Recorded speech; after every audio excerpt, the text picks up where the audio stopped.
This is the second part of the video carbon dioxide a threat to biosphere, and in this video I will discuss the consequence of greenhouse effect. In the last video I have discussed carbon dioxide is a potential and a prominent greenhouse gas contributing 50% of global warming, and this greenhouse effect and global warming forcing climate change, and this climate change is also called as anthropogenic forcing of climate change. So one of the main consequences of greenhouse effect is climate change.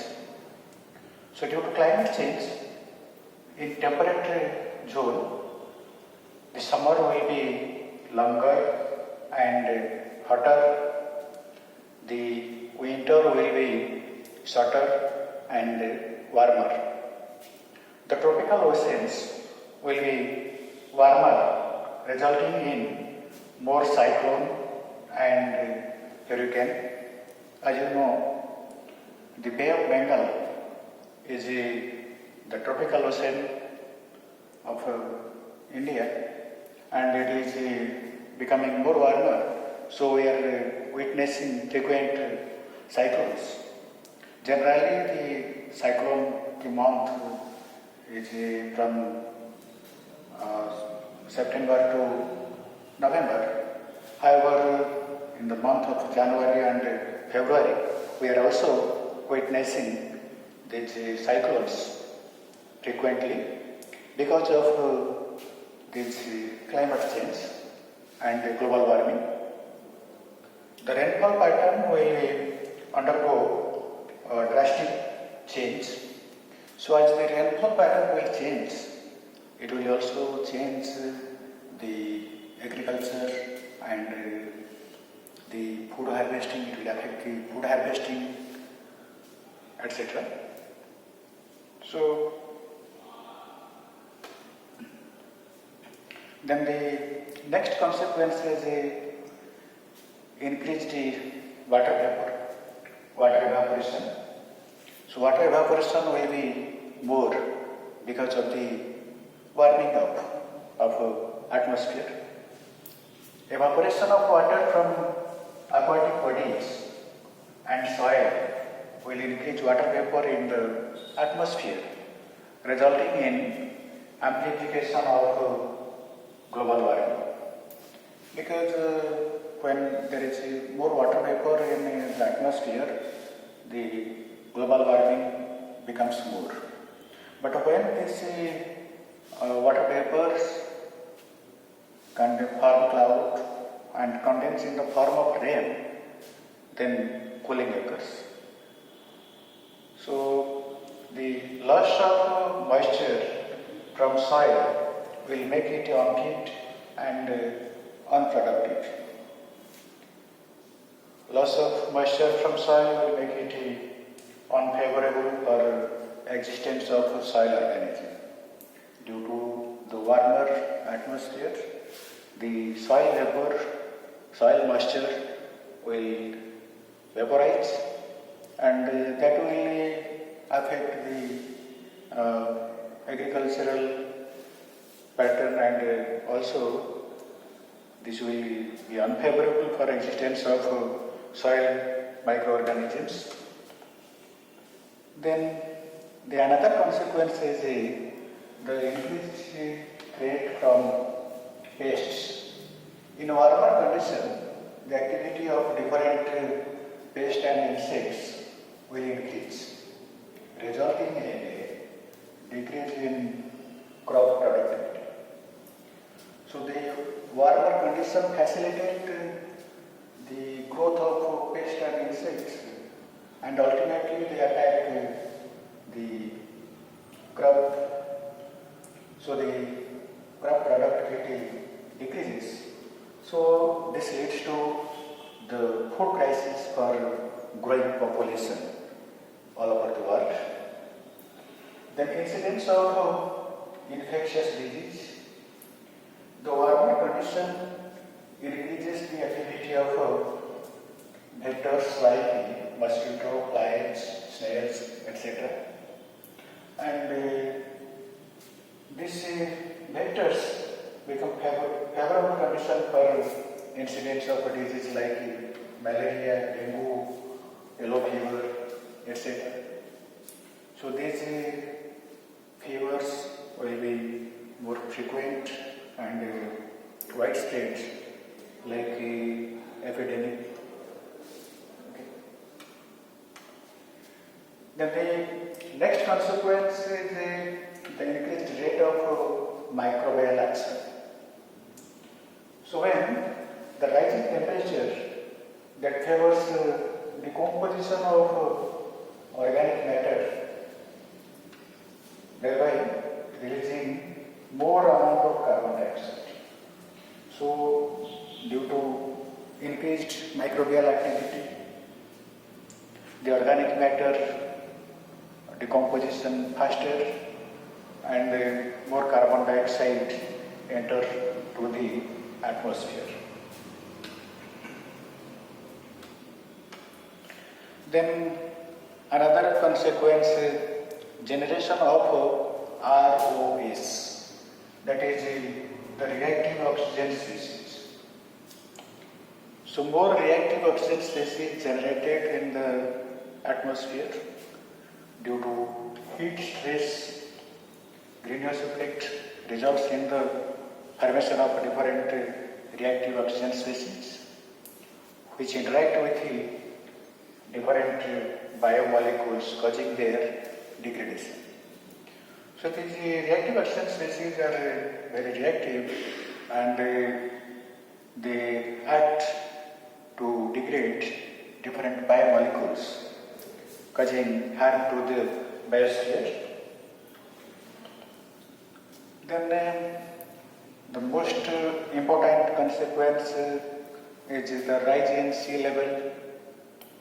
The increased temperature will rise the sea level due to both thermal expansion and melting of mountain glaciers and polar ice caps, which may submerge some of the coastal areas and islands.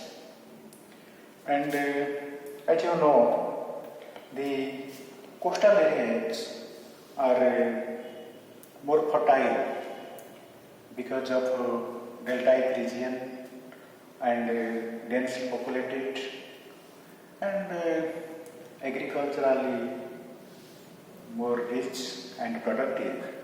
And these coastal belts are called as the food bubble of the world. So when this coastal belt will be submerged, then there will be acute food crisis. And also most of the big cities of the world are situated on the coast of seas. They will be submerged and so many islands rich with their endemic biodiversity will also be submerged. Maldives is facing acute crisis and they are trying to flee out of Maldives to settle elsewhere suitable for them. So between 1900 to 2017, the global average sea level rose by 16 to 21 centimeters. Okay, so during last 117 years, this was 16 to 21 centimeter rise in sea level occurred. Then the precise data gathered from satellite measurement reveals accelerating of 7.5 centimeter from 1993 to 2017. That means the more sea level rise occurred during 93 to 2017, that is last 2 decades. In last 2 decades, there is the amplification of sea level rise. Average rate now stands at 3.1 millimeter per year. This acceleration is due to mostly climate change, which include heating of the ocean and melting of land-based ice sheet and glaciers. Okay. So between 1993 and 2018, the thermal expansion contribute 42% to sea level rise. Melting of glacier contribute 21%, and Greenland contribute to 15%.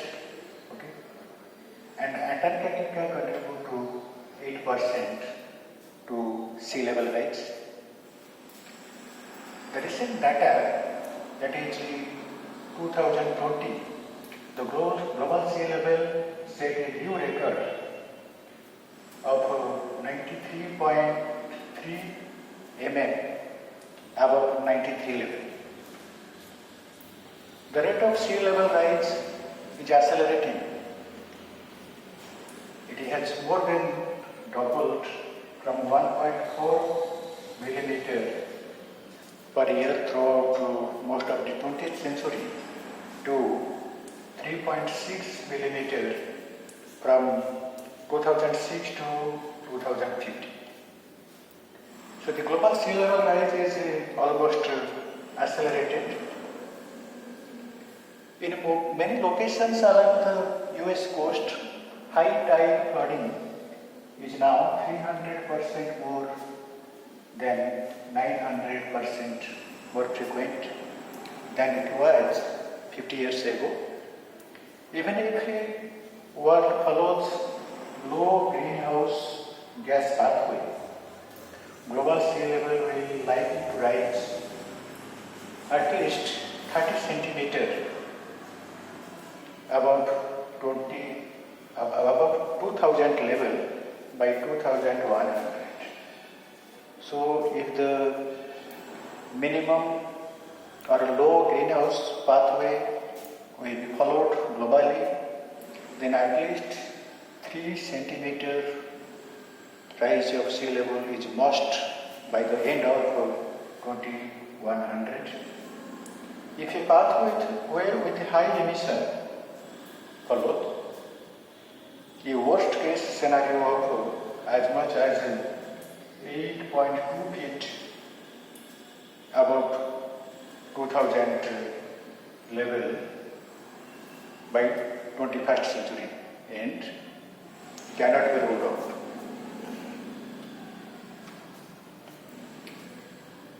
So another way how carbon dioxide affects, that is gaseous fertilization. And carbon dioxide used in photosynthesis, a vital process which otherwise known as solar radiation fixation or solar energy fixation. So it is a process of biosynthesis of carbohydrate from carbon dioxide and water. And the excess of carbon dioxide results in carbon dioxide fertilization. As you know, fertilization generally applied in soil in the form of solid fertilizer or liquid fertilizer.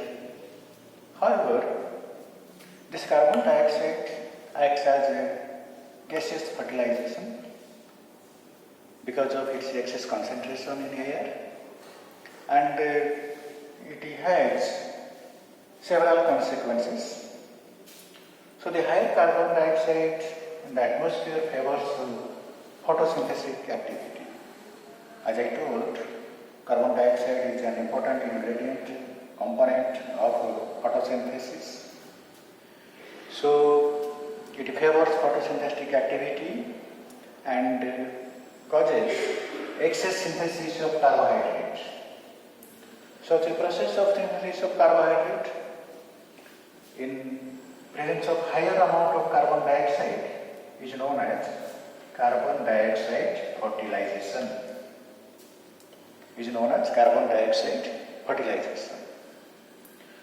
The carbohydrate formed gets accumulated in the stroma of chloroplasts, and after some time the rate of photosynthesis declines.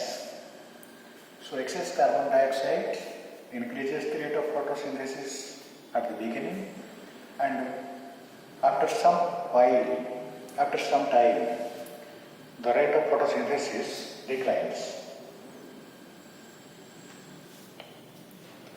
So that retardation of photosynthetic activity, excess accumulation of carbohydrate occurs due to the speedy synthesis of carbohydrate in the beginning, and this is compensated by its movement to other parts of the plant system. So carbohydrate synthesized in the leaf and transported to different parts of the plants. Due to excess synthesis, the rate of photosynthesis becomes slowed because so much carbohydrate get accumulated in the chloroplasts.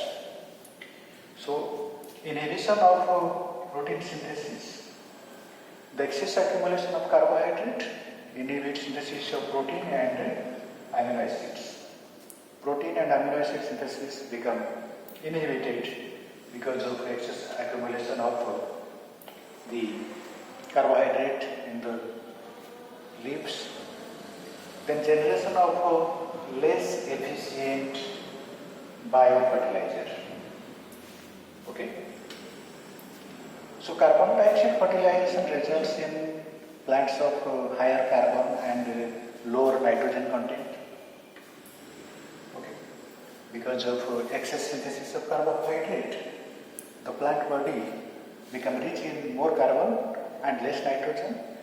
Such type of plants on bacterial decomposition results in biofertilizers of poor quality. Okay. So such plants, when decomposed by bacterial activity to produce biofertilizer, then the quality of biofertilizers is very poor. Then increased threat from insects and pests. As nitrogen content in plant products is less, the insect and pests will eat more such plant product to meet their required nitrogen content. So the insect and pests will destroy the plant body, and because of the excess carbon content, the plant body becomes lack of immunity. So the pests and other insects make a feast on them. Then after coming across the consequence of a greenhouse effect and attributing the cause to carbon dioxide, now we should have certain control measures for carbon dioxide in order to save the biosphere from danger, from inevitable danger. So to control carbon dioxide, use of alternative energy sources instead of fossil fuel. The use of fossil fuel should be substituted by alternative energy sources. Then prevention of deforestation and going for massive afforestation. Then another possibility, trapping of carbon dioxide at the source by using scrubbers in coal burning power plants and industries. So this is the best method, one of the best methods, trapping of carbon dioxide at the source. And another way, using biogas for domestic purposes. Then ironing of natural water bodies, because the water body is enriched with iron content, favors algal bloom, capable of absorption of atmospheric carbon dioxide. So if you enrich the natural water bodies with the iron content, then there can be occur the algal blooms, and that algal bloom absorbs atmospheric carbon dioxide. So this is one of the green method to reduce carbon dioxide from atmosphere. Then strict implementation of environmental laws. So many environmental laws are there to protect the environment, and they should be strictly implemented. And also, at the same time, research is going on globally to develop thermochemical, electrochemical, photocatalytic, and other green methods of converting carbon dioxide into value-added chemicals, pharmaceuticals, polymers, and fuels. That means this carbon dioxide will be used as a raw material for synthesis of value-added chemicals, pharmaceuticals, polymers, fuels, and this novel way is also practicing, and in the process of developing by different scientists all over the world. And so far as the melting of ice and glaciers are taking place, and there is expectation of rising sea level. The scientists are also busy in preparing ice in under the seawater, so that they can cage excess of water in the form of ice artificially to prevent the sea level rise. So many ways and needs are there to be developed and adapted during the course of time to protect the biodiversity from the adverse effect of carbon dioxide. And for this, each individual should thought and work at its own level. So if we work individually for betterment of the biosphere, then it will be reflected globally. This is the message for you in this video. Thank you for watching.